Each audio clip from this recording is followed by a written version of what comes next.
Breaking news में बड़ी खबर सामने आ रही है। बिहार की राजनीति में एक बार फिर गर्माहट मच गई है जब सम्राट चौधरी ने लालू यादव को गब्बर सिंह कह दिया है।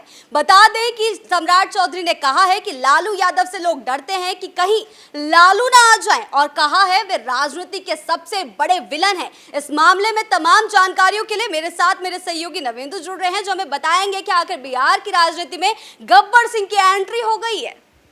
देखिए, सम्राट चौधरी जो डिप्टी सीएम भी हैं और बीजेपी के सबसे बड़े फेस हैं बिहार में, उनका बयान बहुत इंपॉर्टेंट होता है, सिर्फ बीजेपी के लिए ही नहीं, पूरे एनडीए के लिए। और इस वक्त लालू यादव बिहार की सियासत के केंद्र में है। पीएम मोदी के दौरे का आप उदाहरण लीजिए, जब पीएम मोदी ने सिवान की धरती से सीधे सीधे लालू यादव को कटघरे में खड़ा किया था। मामला था भीमराव अम्बेडकर के अपमान का। पीएम मोदी ने उन पर करारे हमले किए और लालू यादव से कई सवाल पूछे और यहाँ तक कह दिया कि ये लोग अंबेडकर को अपने पैरों में रखते हैं और मोदी अंबेडकर को अपने दिल में रखते हैं। वहाँ से नैरेटिव जो सेट होना शुरू हुआ वो लालू यादव के खिलाफ, और पहले से लालू परिवार में घमासान चल रहा है, ये हर किसी को मालूम है। सम्राट चौधरी ने इस बार बहुत ही अलग ढंग से शब्द का चयन किया है और यकीन मानिए गब्बर शब्द जो है ये आने वाले दिनों में बीजेपी के तमाम नेताओं की जुबान से सुनाई देगा। सिर्फ बीजेपी ही नहीं, एनडीए के जितनी भी पार्टियां हैं, जेडीयू हो, हम हो, एलजेपीआर हो, सभी अब इसको दोहराएगी। क्योंकि आप अगर गौर से देखेंगे, अगर इसमें ये देखना चाहेंगे कि सम्राट चौधरी ने ऐसा क्यों कहा, तो इसका जवाब भी आपको उनके बयान में ही मिल जाएगा। सम्राट चौधरी ने तेजस्वी यादव को चुनौती दी है कि आप अपने माता पिता के कार्यकाल पर हमसे बहस करिए। यानी तेजस्वी यादव को वो सीधी सीधी चुनौती दे रहे हैं कि आप आइए और जंगल राज पर बहस करिए। और जब बात जंगल राज की होती है तो लालू यादव और आरजेडी मुश्किल में आ जाती है। चुनाव सिर पर है, ऐसे में बीजेपी के लिए सबसे बड़ा अगर कुछ मुद्दा होने वाला है तो वो जंगल राज का ही होगा। क्योंकि ऑपरेशन सिंदूर नवंबर अक्टूबर तक उसका बिहार में उसकी गूंज सुनाई देगी, इस बात की संभावना 100% नहीं है। और बिहार में राष्ट्रवाद से ज़्यादा चुनाव जो होता है वो जाति आधारित होता है, ऐसा बड़े बड़े दिग्गजों का मानना है। तो सम्राट चौधरी ने लालू यादव को गब्बर क्यों कहा, यह समझने की ज़रूरत है। सम्राट चौधरी ने आरोप लगाया कि लालू यादव के शासन में कैसे बिहार में जंगल राज स्थापित था, कानून व्यवस्था बिल्कुल भी नहीं थी, हर दिन लूट, अपहरण, हत्याएं की तमाम घटनाएं सामने आती थी। लालू यादव के शासन में बिहार ने वो दौर देखा है जब जानवरों का चारा खाया गया, जब लोगों से रेलवे में नौकरी के बदले उनकी जमीन लिखवाई गई, गरीब लोगों के साथ अत्याचार किया गया। और वो सब घटनाएं हुई जो शायद ही किसी राज्य के इतिहास में हुआ होगा। और हाईकोर्ट को आगे आना पड़ा और हाईकोर्ट को ये कहना पड़ा कि बिहार में जंगल राज है, और वहीं से सिलसिला शुरू हुआ। चारे को लेकर एक पोस्टर भी जो है अब हाल ही फिलहाल में वायरल भी हुआ है कि मेरा बाप चारा चोरे, इस तरीके का पोस्टर जो है वायरल हुआ था, तो उसको लेकर क्या कहेंगे? देखिए, उस पोस्टर पे भी बात करेंगे, लेकिन पहले गब्बर वाले बयान को थोड़ा और डिटेल में जाकर समझते हैं। सम्राट चौधरी ने ये जो कहा है, इसे आप कह सकते हैं कि एक ये चुनावी टैग हो गया लालू यादव के लिए। हो सकता है आप अपनी रैलियों में भी इस्तेमाल करेंगे, क्योंकि शोले फिल्म में गब्बर सिंह को जिस तरह से दिखाया जाता, जो डायलॉग है, सो जाओ बेटे वरना गब्बर आ जाएगा, तो वही वो बार बार दोहरा रहे हैं कि बिहार की जनता को इस बात का डर है कि अगर लालू यादव की पार्टी सत्ता में आती है तो फिर से जंगल राज ही आएगा। जैसे कि आपने देखा होगा कि जब आरजेडी और जेडीयू की सरकार बनी थी, एक बार 2015 में, उसके बाद दोनों ने इधर उधर पलटी मारी थी, फिर दोबारा जब बनी, उस समय क्या हुआ था, 2022 की बात है, जब नीतीश कुमार ने बीजेपी का दामन छोड़ के आरजेडी का दामन थामा था।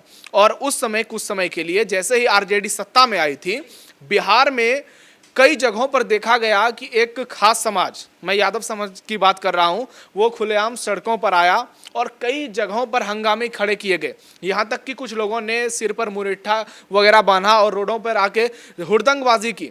और उस तस्वीरों ने एक बार फिर से बिहार की जनता में ये संदेश पहुँचा दिया कि अगर आरजेडी वापस सत्ता में आती है तो एक जाति विशेष का कब्जा फिर से बिहार में हो जाएगा। लंबे समय तक बिहार में यादव वर्सेस नॉन यादव की लड़ाई देखने को मिली है, और आज भी दलितों का सबसे ज़्यादा शोषण होता है, ओबीसी में जो गैर जातियां हैं उनके साथ जो अत्याचार की खबरें आती है उसमें सबसे ज़्यादा भूमिका यादव जाति की ही होती है। आपने देखा होगा कि आरोपी जितने भी हैं, चाहे वो पुलिस दरोगा की हत्या कर दी गई थी बिहार में, अभी दो दरोगा की, दोनों में आरोपी जो हैं उसी समाज के निकले हैं। और इसी को लेकर बीजेपी के नेता बार बार हुंकार भरते हैं। उनका कहना है कि लालू यादव जो हैं वो सिर्फ और सिर्फ अपनी जाति को बढ़ावा देते हैं।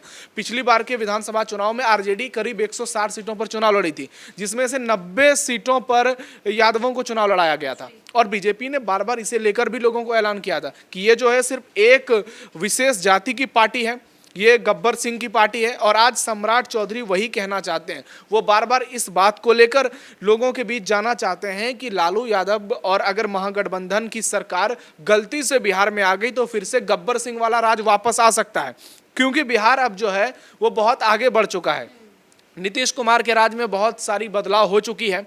कहें तो बिहार की जो छवि है वो पूरी तरह से बदल गई। एक समय जंगल राज की स्थिति थी, आज सुशासन बाबू के नाम से नीतीश कुमार जाने जाते हैं। और वहाँ से यहाँ तक का जो सफ़र है, जंगल राज से सुशासन तक का सफ़र, वो बहुत लंबा सफ़र है।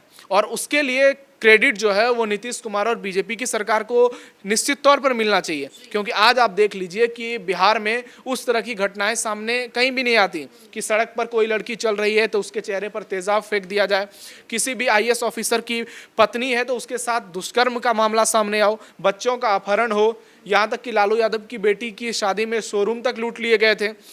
बालू माफिया हो, शराब माफिया हो, जो तस्कर हों हथियारों के, सबका वो दौर देखने को मिला था जब बिहार में इन लोगों ने अपराध को चरम पर पहुंचा दिया था।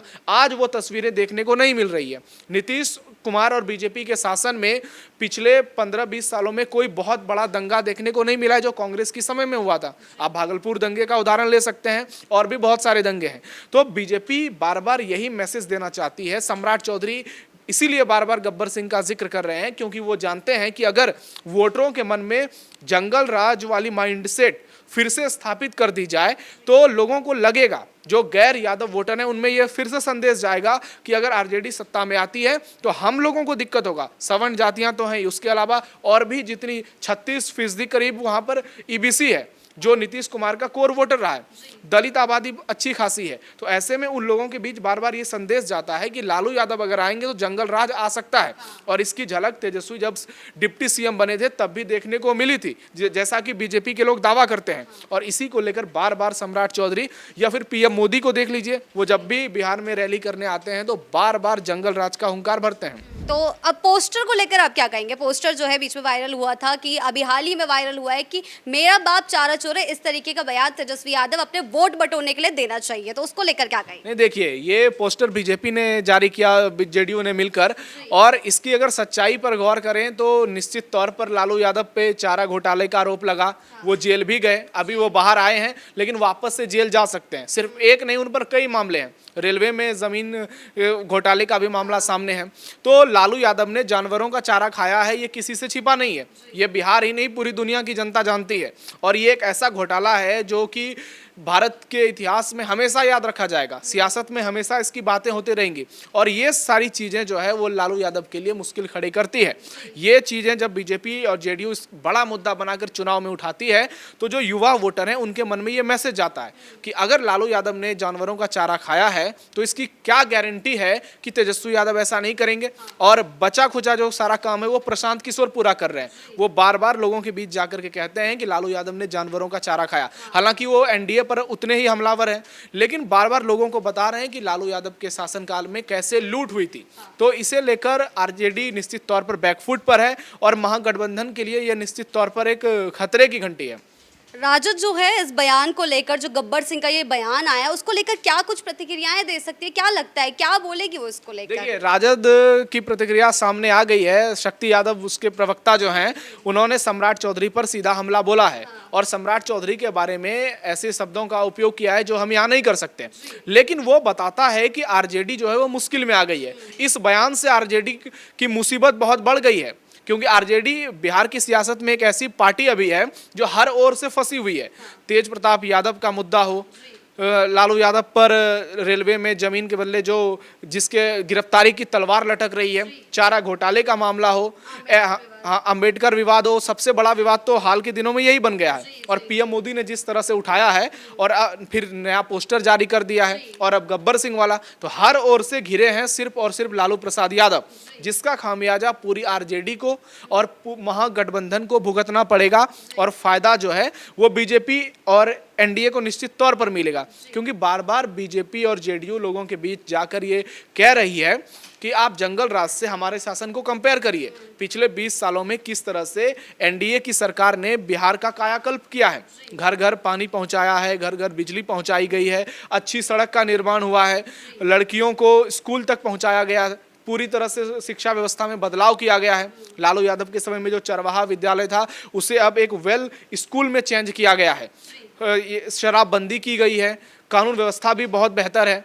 तो बीजेपी बार बार लोगों से यही वादा कर रही है कि अगले जो उसके 5 साल होंगे, सम्राट चौधरी ने आज भी इसे लेकर बयान दिया है कि जो 25 से 30 वाली बीजेपी एनडीए की सरकार होगी, उसमें जितने लोग बिहार छोड़कर बाहर नौकरी करने के लिए गए हैं, वो पलायन जिन्होंने किया था, उनको वो फिर से वापस लेकर के बिहार आएंगे।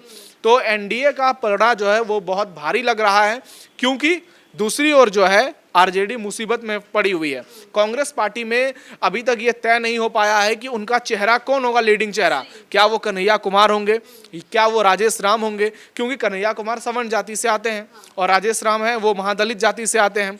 राहुल गांधी जब आते हैं कुछ न कुछ नया बखेड़ा खड़ा हो जाता है। उधर लालू प्रसाद यादव और तेजस्वी कन्हैया को पसंद नहीं कर रहे हैं। राहुल गांधी जिस तरह से जाति जनगणना का मुद्दा उठा रहे हैं वो तेजस्वी और लालू यादव को भा नहीं रहा है। तो कांग्रेस और आरजेडी में अंतरकलह जग जाहिर है। ऐसे में एक और कहें तो पूरी तरह से लड़ाई है और दूसरी ओर सब कुछ तय है। सीटों का बंटवारा भी लगभग फाइनल कर लिया गया है, बस ऐलान होना बाकी है।